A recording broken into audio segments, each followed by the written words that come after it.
All right, to pick up where I left off, I'll reiterate what I said at the end of the last one. People talk about Half-Life and, all these ridiculous bottomless pits with no handrail and shit like that. But as I commented on some videos, like responses to comments, if you've ever tried to make levels that are actually like OSHA compliant, building code compliant, with like realistic layouts and shit like that, you'll start to understand why, level designers, like video games, usually don't do that. And it's not like it's not possible. It's just, it can get in the way of doing layouts that aren't interesting, or not only are interesting, but are also fun to play. Because unfortunately, real life isn't optimized for gameplay. But one of the things I've been doing where I've been playing with the Sin episodes textures is I was making this little loading dock area because there's a lot of those in Sin episodes. But I decided to turn it into this sort of general area. So it's like a block of buildings, like a cityscape type of thing. But like the center part there is basically a large parking lot area that's basically for like the trash dumpsters, but also, the loading docks. Um, but I've been trying to make it, reasonably, realistically proportioned. And as I mentioned to somebody on a comment, there was a part of the map that I almost threw away because I was trying to make it a realistically like graded ramp from the like back door of the building to the area where the trash dumpsters are, because like building codes for ramps, like they have to be really fucking shallow just because of how dangerous it can be if something slides down a ramp, right? And a lot of trash bins in the US, like restaurants and all that, they'll actually be on rollers, but it'll be like they can move any direction, not like a lot of trash bins where they can only roll forward or back. Like they can also, these can, go in any direction pretty much. And yeah, so ramps, if they're to code, are usually going to be pretty shallow, but that also means they take a ton of space.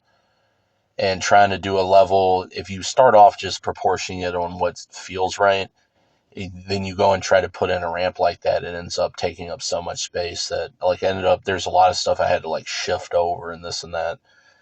Um, and also something I mentioned, like as far as like with stairs, you would be surprised how many fucking like codes there are just for stairs, right? Like you wouldn't think there'd be that much to it, but there's a lot to it.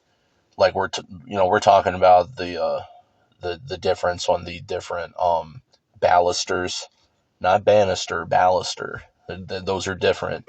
And funny enough, with Source Engine and Gold Source, the biggest post that you'll usually see on the ends of a railing, or you might see like kind of several of them across the length of it that are like bigger than the others, those are actually called newells or newells, like Gabe Newell, right? But you know, when I mentioned that one Romanian dude with the elevators, that was something I noticed with his stairs, like these buildings he was going in Romania. It's like the rise and run also has like rules to it, and the runs on those stairs are probably like they probably wouldn't be allowed in the United States because you can't have a stair that's too tall, right? That's called the rise. You can't have one that's too like wide. That's called the run, the part you actually put your foot on. Another thing, at least in the U.S., you have to have what they call lands every so many steps, right? So when I decompiled D1 hl1, um, and that building that they block off in the default map, I was putting a staircase, like a metal like stair thing up the back of it, and like there's probably like 5 or 6 different lands to it, because that's essentially like how it would be have to be in the United States. But I've done that before. I've made levels that are like OSHA compliant, and there are so many fucking rails and this and that around everything. And that reminds me, because I mentioned looking for some of my old gold source maps. One of them I could probably find more easily is it was a Half-Life 1 style map with Half-Life textures, but technically it was sourced because I was using Half-Life source as the basis for it. Again, just because I could just jump right into Hammer Editor and use Hammer instead of having to reconfigure Jack or find my old install or have to deal with WorldCraft or whatever. But I was doing that with that.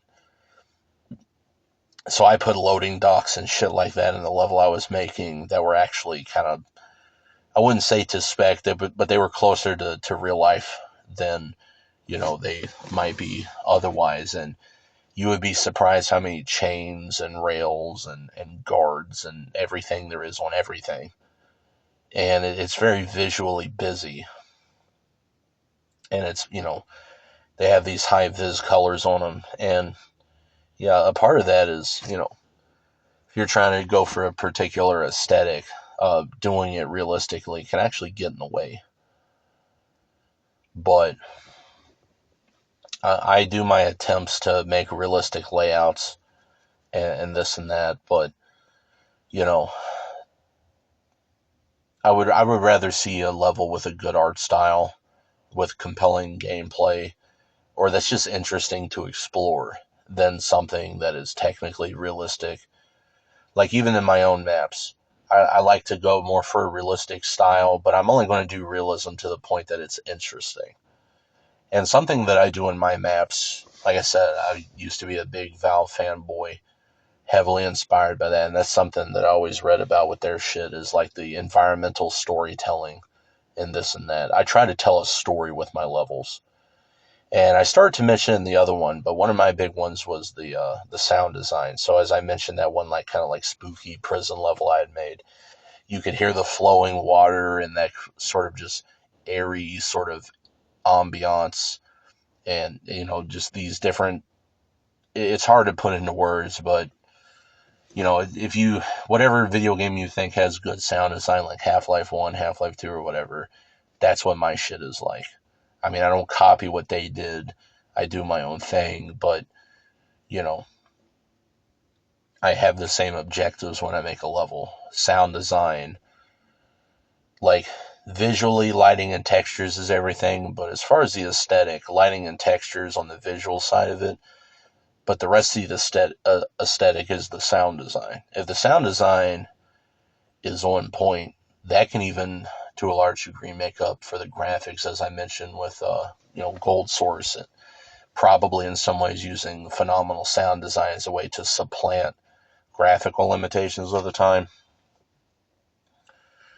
But I try to tell a story with my levels, and so one of the things I've noticed several times come up in these pseudo analyses of Half-Life 1, that they're oh, did you know stuff that everyone should know. One of the things I always love to bring up is the barnacle that'll take you up to the health and suit charger on Blast Pit. And of course, everyone is like, why is this here? It's just this random walkway to nowhere. Why are these even here? And when I look in the comments, I see multiple people actually say that, oh, maybe they renovated and bricked over, or like, concrete slabbed around that, or, they walled the doors off or whatever and just forgot about it. And, the facility is, falling apart due to the cascade, and you're just seeing a part of it that, had been basically, you know, walled over, whatever, for the longest time. I'll do stuff like that in my levels as well, because there's realistic building codes, there's, OSHA compliance and like this and that. And that's another thing. I don't even know shit about European codes. Um, but, you know, there's also the reality of a lot of stuff is impromptu, makeshift, like right in the moment, need a solution to something, just, you know, slap together in the moment. And then there's also stuff that is, you know, a room that, why is it there? And it got bricked over and everyone forgot about it. I'll put stuff like that in my levels. Stuff that hypothetically wouldn't make sense in a typical structure, but it makes sense once you realize the point of the level, right? Like someone finding a solution to a problem in the moment or this or that. That was actually one of the things I liked about Half-Life 2, where you find the like the rebel hideouts, right? Like especially on Water Hazard or whatever the fuck. Um, you'll find their little camps, or like that one part where you like use a washing machine to lift a ramp up to go over when the hunter chopper is chasing you, or different shit like that. You just find their little shanty town things or whatever, and everything is just makeshift cobbled together. I don't know. I always just thought shit like that was really interesting, and I try to incorporate a lot of that into my levels because that's a lot of real life. Is just making something work, and a lot of times shit'll just be like that forever. Just because, what's the point of fucking with something that's working, right? Like something I was looking at the last couple days was like shanty towns, and it's just so fascinating to see how they create all this stuff, and just, honestly, the fact that it even stays up is kind of incredible. I don't know. It's hard to describe, but I just was always fascinated by shit like that. But mishmashing things that might not otherwise go together, or like one of my maps, you can see a very clear distinction where it used to be two different rooms, but they knocked the wall down and it's supposed to be like something else now, right? And shit like that happens all the time, that if you're not thinking too much, you might forget about. But there's plenty of stuff in real life that seems like it wouldn't make any sense until you realize, oh right, because sometimes stuff gets improvised like that. Um, One of the things I love seeing is different like staircases in real life, or um, like how motherfuckers like route pipes and stuff around. Like, and I noticed that in a lot of Asian countries or Latin American countries, just the cables and all these other things, they're just on the outside of the building because it was just solid brick or concrete or whatever. And it's like, you're not going to run that through the fucking wall, right? But yeah, there's tons of stuff like that was, an appealing aspect of Half-Life 2 and even Half-Life 1. And yeah, like that.